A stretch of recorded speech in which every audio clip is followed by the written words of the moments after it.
దేశవ్యాప్తంగా సర్దార్ వల్లభాయ్ పటేల్ జయంతి ఉత్సవాలను ఘనంగా నిర్వహించాలన్నారు ఎంపీ రఘునందన్ రావు. 150వ జయంతి సందర్భంగా పటేల్ చరిత్రను యువతకు తెలపడం కోసం అక్టోబర్ 31 నుంచి ఉత్సవ కార్యక్రమాలు జరుగుతాయన్నారు. ఇంటర్మీడియట్ నుండి డిగ్రీ, పీజీ కాలేజీల్లో వ్యాసరచన, ఉపన్యాస పోటీలను నిర్వహించాలని జిల్లా అధికారులను కోరారు. దేశంలో మన స్వదేశీ సంస్కృతి, సాంప్రదాయాలను ముందుకు తీసుకెళ్లేందుకు ప్రధాని మోడీ ఎంతో కృషి చేస్తున్నారని రఘునందన్ రావు అన్నారు. 2047 వరకు వికసిత్ భారత్ ఉండాలన్నదే ప్రధాని లక్ష్యమన్నారు.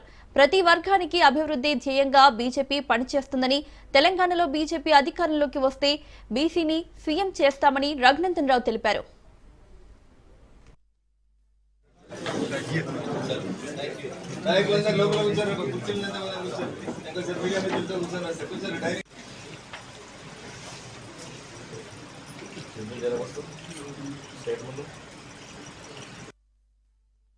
సర్దార్ వల్లభాయ్ పటేల్ గారి 150వ జయంతి సందర్భాన్ని పురస్కరించుకొని దేశవ్యాప్తంగా యూనిటీ స్ట్రెంగ్త్ అనేటువంటి నినాదంతో దేశంలో ఉన్నటువంటి యువతనందరినీ కూడా ఏకం చేయాలని, కాశ్మీర్ నుంచి కన్యాకుమారి వరకు, అటక్ నుంచి కటక్ వరకు దేశవ్యాప్తంగా ఉన్నటువంటి యువతని దేశాన్ని స్ట్రెంగ్తన్ చేయాల్సినటువంటి అవసరాన్ని గుర్తించి ముందుకు నడపాలనేటువంటి ఒక లక్ష్యంతో భారత ప్రభుత్వం 150వ జయంతి ఉత్సవాలని చాలా గొప్పగా నిర్వహించాలని, దాంట్లో ముఖ్యంగా యువత భాగస్వామ్యం ఉండాలనేటువంటి ఒక లక్ష్యంతో దేశవ్యాప్తంగా ఈ కార్యక్రమాల్ని అన్ని జిల్లా కేంద్రాల లోపల కూడా నిర్వహించాలని నిర్ణయించుకోవడం జరిగింది.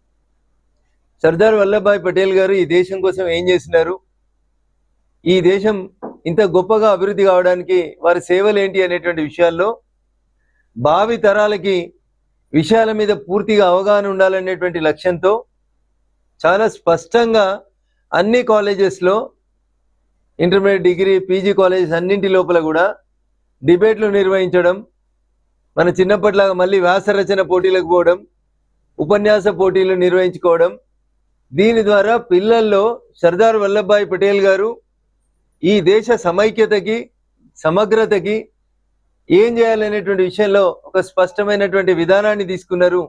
దానివల్లనే ఈరోజు మనం ఇంత గొప్పగా ఎదుగుతున్నాం అనే మెసేజ్ భావి తరాలకి తెలవాలనేటువంటి ఒక మంచి ఉద్దేశంతో